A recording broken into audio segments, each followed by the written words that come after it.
and welcome to Big Ideas, a podcast from Texas State University. I'm your host, Dan Seed from the School of Journalism and Mass Communication. This month, we're joined by Associate Professor of Practice, Hank Hehmsoth from the School of Music. As a member of the Christopher Cross Group, Hank is a 5-time Grammy winner, as well as an Academy Award winner, and we'll certainly get into that experience with him during our interview. At Texas State, Hank teaches composition and jazz piano, and professionally, he's done virtually it all. He's played more than 10,000 international, national, state, and regional performances across genres ranging from classical to jazz to pop rock, Broadway, film score, symphony, you name it. He has done it. Hank, thanks so much for joining us. Thank you, Dan. So I absolutely love interviewing folks like yourself. And the reason is people like you are just so darn talented. And it really amazes me, especially somebody with zero musical ability. And as my wife would tell you, as somebody with no rhythm. Like, I'm just in awe of what somebody like yourself does. Let's start kind of at the beginning here. Briefly walk us through some of your musical talents and how did it all start for you? Wow. Well, my earliest memories are playing piano at the age of 3. I was so small, I could stand on the piano pedals and my nose was only at the edge of the white keys. And I would see this sea of keys down both ways. I could barely reach the black keys, and my hand, when I sat on the bench, my feet would dangle off the bottom. So my dad ended up telling me that I was reading music before I was really reading English. So in that sense, music has been my primary language. It's hard for me to say this anymore, but I've been playing piano 63 years. Well, actually 67 now. So I keep adding on more years and going, I can't believe that. But my earliest memories are that, and that's all I did through high school. I played in a couple bands and rock bands and went through a classical training at UT in classical piano. I played the whole repertoire, Beethoven, Bach, Chopin, all of that. I got to a point though where it wasn't what I really wanted to do. I wanted to do something where it was my own ideas. And I also never got to play much with people. It's the classical world, you practice for a year and come out and play 2 concerts or something. Whereas if you play jazz, you're playing with bands and I used to play 6 nights a week, 2 gigs a night. That's where those 10,000 gigs show up. That was something I really much wanted to do. But at the time, I was reading music and I couldn't improvise. So it really bothered me that I felt like I could play almost anything. But when I heard jazz pianists like Bill Evans or Herbie Hancock or Chick Corea, that wasn't written. How could you do that? So I ended up looking for some books.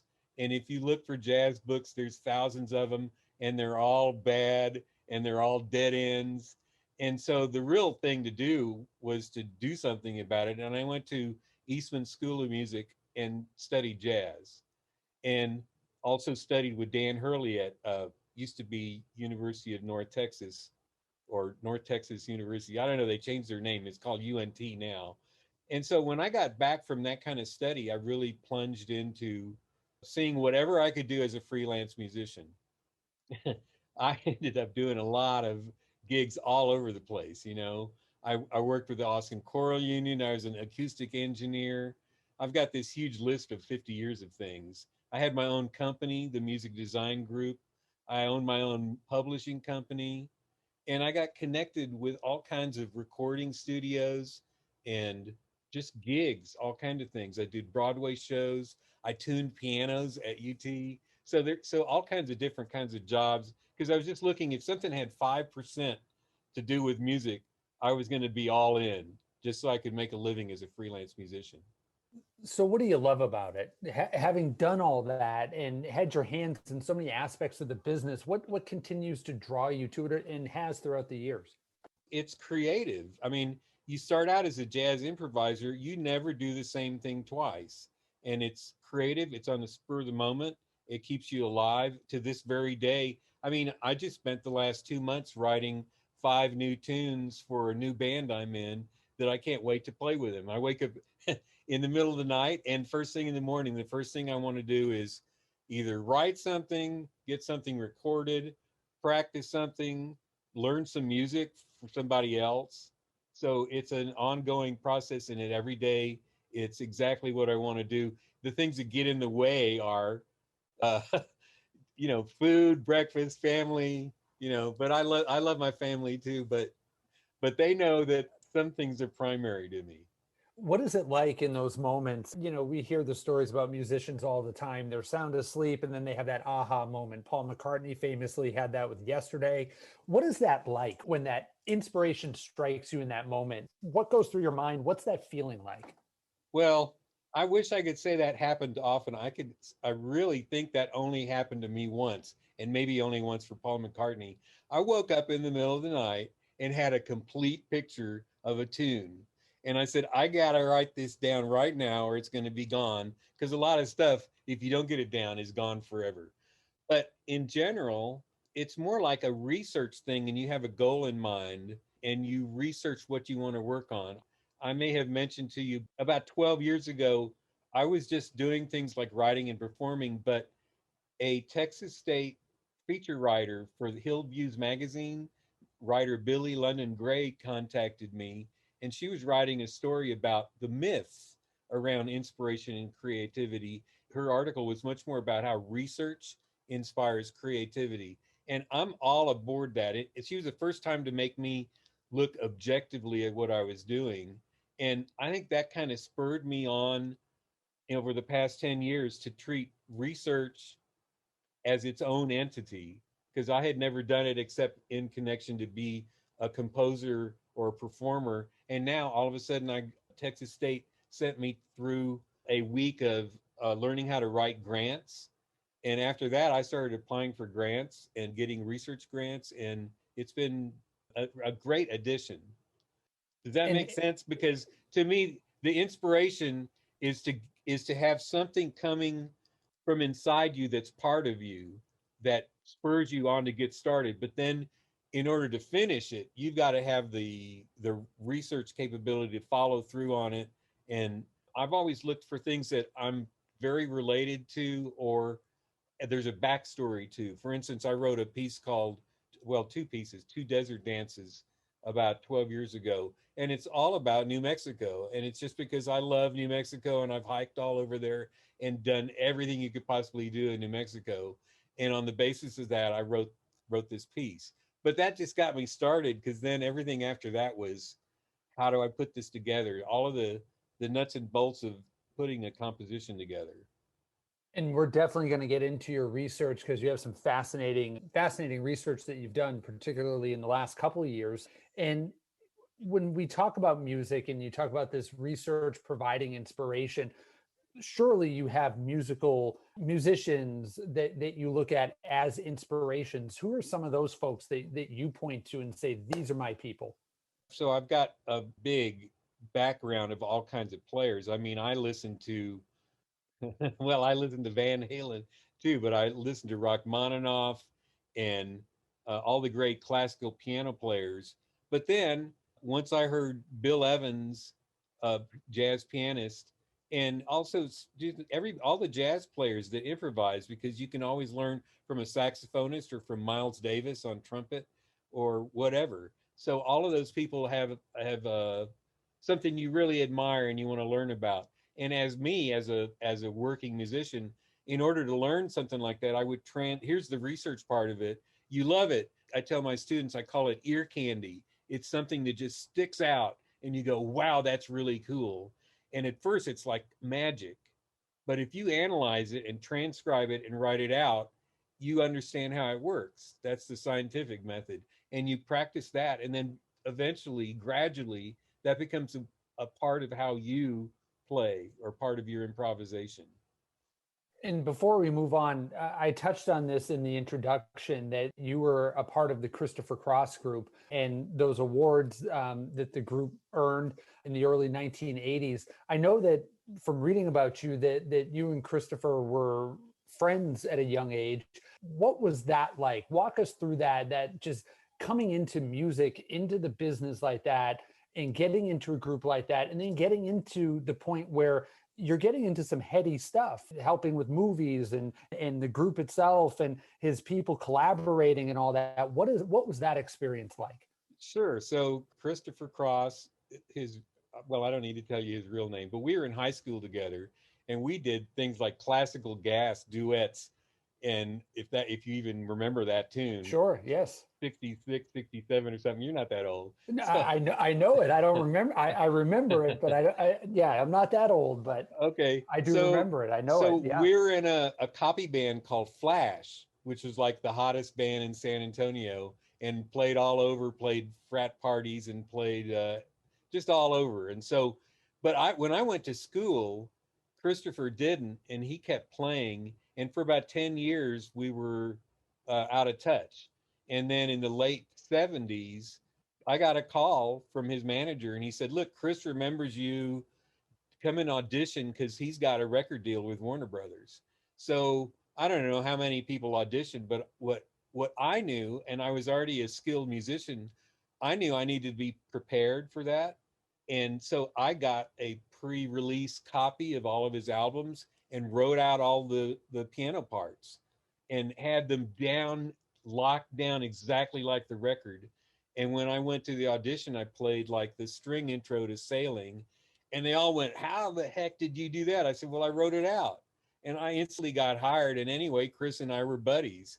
So that's the way we got started. And I remember the first year, nobody had won any awards. We were driving around the tri-state area in station wagons and playing whatever. And then all of a sudden, like, I don't know that he got a Grammy yet, but he was getting airplay, and Sailing and Ride Like the, all of his big hits were on the radio. So all of a sudden we were like doing trips on planes to gigs and opening for acts.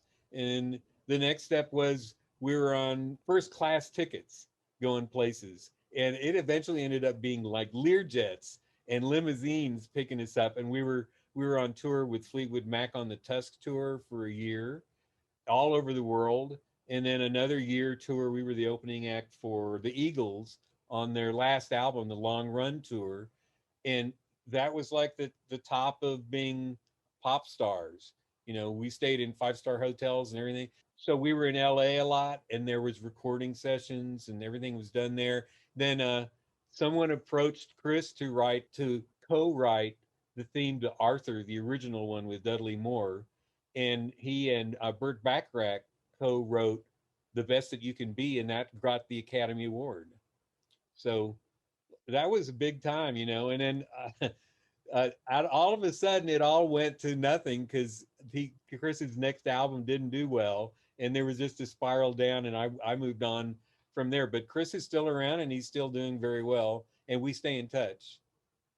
And eventually, you transitioned to academia, and you've been at Texas State now for how long? Almost 25 years. But you and I are both called professors of practice, and that's a different term. It's a little rarer. That means, well, I don't know about you, but I was invited to teach based on my lifetime of real life experience Hmm. and skills. And they didn't look at my academic records. It was just recording chops. And I think what they want you to do is provide students what real life experiences so they can do that themselves. Who's the guy at UT? Matthew McConaughey is also a professor of practice. So that's a kind of a unique thing. It's not tenured, but I've been here for 25 years. So that's what you, me, McConaughey have in common. That's that I have McConaughey's picture, a signed picture of him in our house. My wife is a huge fan, so now I've got that in common too, which is always good. Good deal. When you work with students, right, with the background that you have, what do you bring to them, and what do they bring to you? Because it really truly is a two-way street. When you're teaching, you learn things from your students, I would imagine. Oh yeah. So I mean, I'm an old guy, so I'm always remembering things from what I learned at about their age, and I miss some of the new players. So people bring me a recording or something, and I'll listen to it and go, "Wow, that's pretty cool. Let's transcribe that, analyze it, and understand it the same way I do with anybody else. What can we get from this so that if we can apply it to you?"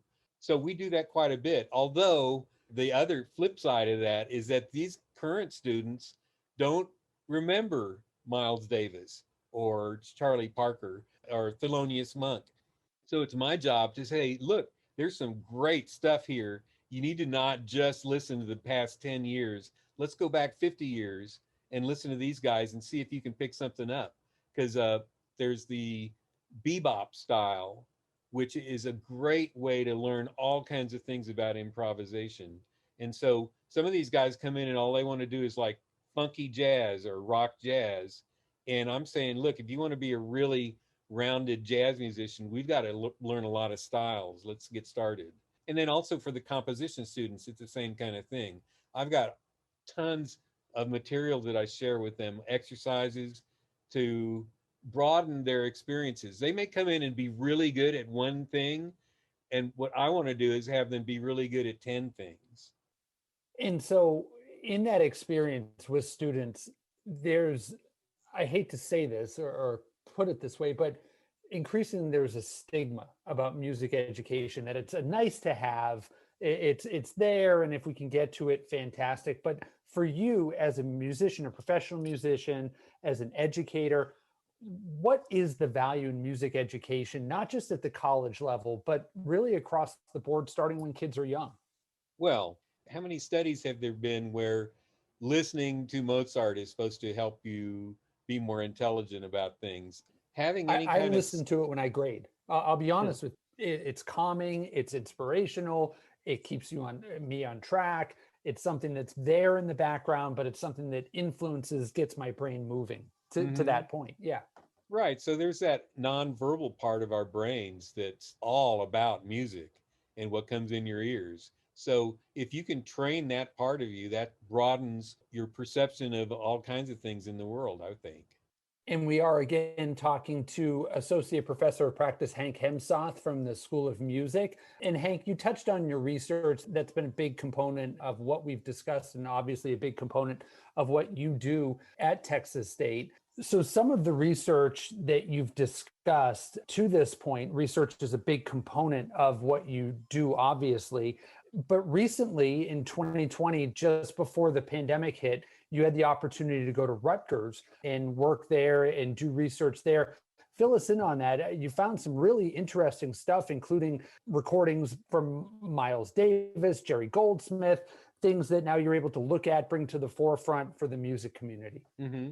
Right. So let's just back up a couple years before that, because I got a National Endowment for the Arts Special Grant Award to do interviews with Dan Morgenstern, who's a National Endowment for the Art jazz master. And he's in his 90s, and he was the director of the Institute for Jazz Studies at Rutgers. So there's that connection to begin with. So I did a huge website on him because he was friends with all the famous jazz musicians since the 1950s: Charlie Parker, Count Basie, Louis Armstrong, Miles Davis, dozens more. And I put together a Morgenstern collection, which is on a co-sponsored Texas State NEA research website, and it's on the university. So on the basis of that, then a year later, Rutgers named me an external research scholar. And what I got to do, and this was, I'll never forget this. This is like 10 days before COVID broke out in New York City. I'm at Rutgers, and I'm going through these boxes of uncatalogued Dan Morgenstern memorabilia. Basically, when he left, he walked out of his office, and they went in and boxed his entire office up into 60 boxes and stuck it in a closet. So nobody's ever looked at that. So I got to go through that, and I maybe only got through 20% of it.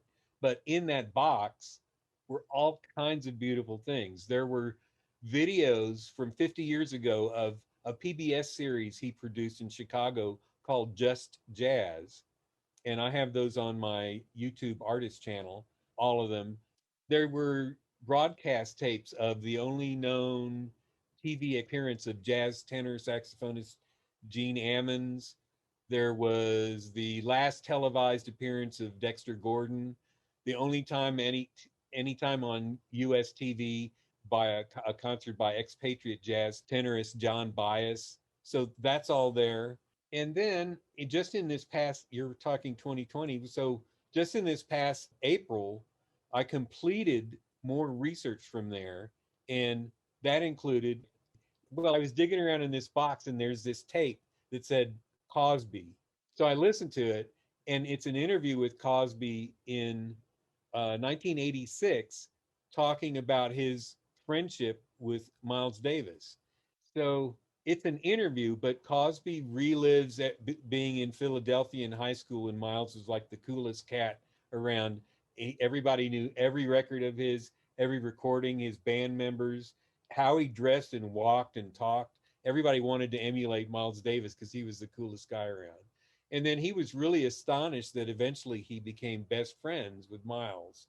So I've released that tape and it's on my YouTube channel. But I held back releasing that because over the past 2 years, there's been this big controversy about Cosby. But back in '86, there was none of that. He was like a TV superstar with his show. And he hosted Miles Davis' wedding to Cecily Tyson in Beverly Hills. And it's just a great explanation of the mystique that Miles Davis has, plus his enormous impact as a creator. So that's that. And then another thing I released was a thing called the History of Jazz Drums. And this has become phenomenal. It's a 32 episode series of 1989 radio interviews between Lauren Schoenberg, who's the senior scholar at the National Jazz Museum in Harlem, but he's also very closely connected to Texas State because for the last 10 years, he's been the keynote speaker at our Texas State Eddie Durham celebration. And if you don't know who Eddie Durham is, he is from San Marcos. He's possibly the most famous Texas jazz musician. He wrote a lot of Count Basie's music. He arranged In the Mood, and he's just super big writer, well known. So during those concerts, Lauren Schoenberg would do a keynote speech about it. But he was also a radio interviewer like yourself, and he interviewed the great jazz drummer Mel Lewis. And they, over 32 episodes of hours long each, they discussed techniques, equipment, the ensembles of 28 different jazz drummers from the very earliest days in jazz. There's a guy named Baby Dodds from 1918 to Buddy Rich, maybe you know that name, to modern drummers like Roy Haynes and Elvin Jones. And these interviews have just had a huge response all over the world from the drum community.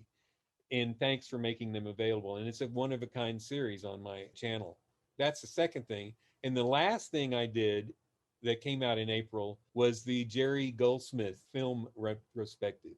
So since I teach jazz composition, I've always had an interest in film scores too, because there's a lot of jazz elements in film. This was a collaboration of a record label called Varese Sarabande and then a radio show called XM Sirius Cinemagic, which has gone off the air since then. Plus, it involved all the world orchestras, musicians, film studios, record labels. They all worked together with XM Sirius to put this retrospective together on Jerry Goldsmith and his extraordinary music legacy. There's 205 episodes, so this was a chunk of work.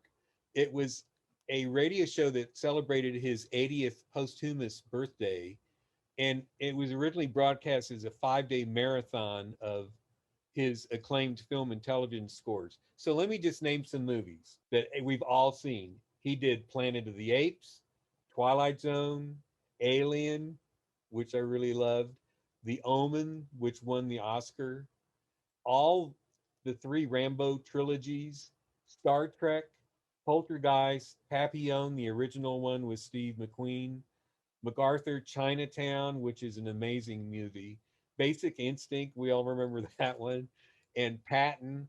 And the list was endless. He wrote his entire life. He wrote mainly all the films we've ever seen. And at one of the Academy Awards, there was a fellow LA film composer, Henry Mancini, and I've got a quote of his.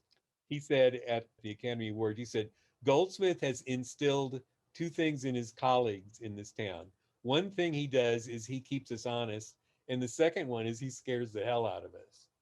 So, so I love all that stuff because if you just have the moment to put your headphones on and look through that list and say, oh, yeah, I'd like to listen to that Rambo thing, and you listen to it for 10 minutes, you go, that's incredibly creative music with an orchestra. I have to say I got the permissions to put all of those on YouTube was a nightmare. But I got all the licenses, and if you go down while you're looking at it, you'll see all the licenses are presented there, so it's legal. Like I said, I mean it's like 5 days worth of stuff, so you can just start and take a break and come back and listen to some more. He did mysteries, thrillers, psychological horror movies, war films, science fiction, fantasy, just everything. Remember Total Recall with Arnold Schwarzenegger? Oh, He of did that. course. So I just love having been able to get that out there. That was in April. And so this summer, though, I'm in a pianist in a band called Times 10, and we've been playing for 15 years. It's a 10-piece group with all original music. But I just joined forces with a colleague of mine who I've been playing with for 50 years, John Mills, who's a jazz composition professor at UT. And we started a new quartet called Double Vision, and that highlights all our own original music. We're playing this Friday at the Elephant Club from 9 to 1, and we play at least once every month. There's four guys that can play anything, and that's kind of the stuff I write is very modern jazz. When you look back at your time at Texas State, what stands out to you in terms of being most memorable or most impactful for you, be it a performance, a student performance, research that you've conducted? The thing I did for the Dan Morgenstern collection took a couple of years to put together. And I went back to when he was a college student and followed everything he did, all of the friends he had made. He arrived in New York City in 1947 at the heyday of jazz and was too young to get into these bars to go hear these jazz musicians. So he just hang out outside. And his career just maximized the golden era of jazz. He was like the editor of the premier jazz magazine, Downbeat magazine, for the 15 years. And he's just a walking encyclopedia. And I researched and produced videos of his friendships. There's 148 record reviews that he put together. There's searchable PDFs with an album cover and the music. He got 8 Grammys. For nobody knows this, but you can get a Grammy for writing record album liner notes, and he has eight of them. He's also been an advisor for dozens of films that include anything about that. So that's one aspect of that. I would also say that I've just been really proud of over the years of past students of mine and what they've gone on to do. I think it's been 15 years, but there's a guy that's named Colonel Leo Pena, and he's been a director of the Army Band in Washington, D.C. for years, and he's played for the last 3 presidents. I've got a recent student, Dane Relaford, and he's part of the opening act for the biggest touring name in jazz these days, Christian McBride. Another graduate student of mine, David Mescatique, just got back from Europe with a band called Postmodern Jukebox, and he plays all over. He just played a sold out show with Aubrey Logan at the Parker Jazz Club in Austin. And the other nice thing is how many international students have come to study with me. I've had a student from China and a current one from South Korea, a girl from Serbia, several students from Chile. I have 2 Latin students that are Latin piano graduate students. They're both from Colombia and Cuba. And I've also got a guy that just undergraduate degree from Berklee, and he's coming to study with his master's. So there's your world encompassing all around Texas State. It's all these people are coming here. I'm very proud to say they've read about me and they want to learn something from me. So I've got to give them something good. Looking back on all you've done, if you had the chance, the ability to talk to that 3-year-old boy who could barely see over the keys, what would you say about your life in music from your professional and the academic end? What would you tell that little boy? Take more chances. Definitely don't be afraid to fail and to learn from your mistakes, and get out there more often. You've got to be able to make friends, as well as the other thing I would say is get yourself recordings of yourself early on. I didn't record stuff of myself throughout the 20s and into the 30s of my age. So there's a lot of stuff I wish that I'd had recorded. So making recordings is one big thing, and playing with lots of different people's different bands. You may not end up being a jazz musician, but maybe you're a studio musician that's making records with other people or going on tour with someone. And always find out what's creative and try to seek variety in what you're doing. So you mentioned the bands that you play with now, that you have a gig coming up not long from now. What's next for you? What else is on the horizon professionally, academically that you have coming up? Anything that you'd like to tell people about?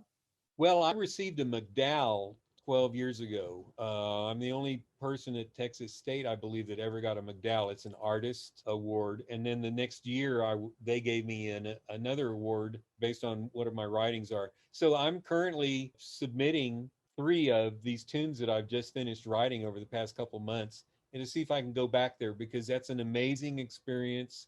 Many times artists feel like they're isolated. They don't know who to talk to about what they work on. And so when I was at the McDowell, you're in this artist colony that's world renowned and the oldest one in the world. You encounter all kinds of different artists, and we all have dinner together. I was there for 6 weeks, and there could be a sculptor from Tibet and a painter from Brazil, and everybody's got these things they worry about and they also want to talk about. We've reached common ground and find out that creative impetus is worldwide among certain people, and it helped to really foster myself getting out there more when I came back. That's what started my research and all my recent writing over the past 10 years. So I'm applying for that in September to see if I can go next summer. Well, best of luck on that. Sounds like a wonderful experience to meet all those folks from different aspects of art and discuss what creativity is all about for them, which is always a fun thing to talk about, how others are inspired. So before we go here, you've mentioned it a couple times, your website, your YouTube channel. I'll give you an opportunity to let people know about them. Where can they go to find them? What's the address? And so they can listen to some of the stuff that you have. Yeah, right. So if you go to YouTube and type in and spell my name correctly, Hehmsoth, it'll pop up. That's my artist channel. And gosh, everything is there. The Just Jazz videos, a lot of the Dan Morgenstern collection, the interview with Bill Cosby about Miles Davis, the entire movie collection of Jerry Goldsmith, the 32 episodes of history of, that's the primary place, really. And then you can go check my bio here at Texas State too, but that's just words. There's a lot of videos on that YouTube channel. I think there's almost 500 videos. That's pretty prolific for a YouTube channel. That's excellent. Hank Hehmsoth, thank you so much for joining us with Big Ideas. Thank you, Dan. And thank you all for downloading and listening to another episode of Big Ideas. We'll be back in September with another episode. And until then, stay well and stay informed. Big Ideas TXST is a presentation of Texas State University and the Division of University Advancement. Subscribe to experience more innovative, thought-provoking content. If you like what you hear, consider leaving us a starred review, 5 if possible. The views expressed during this program are those of the individual participants and do not necessarily represent those of the university. Big Ideas is hosted by Daniel Seed, produced by Jamie Bloschke. Strategic consultant is Kelly Raz.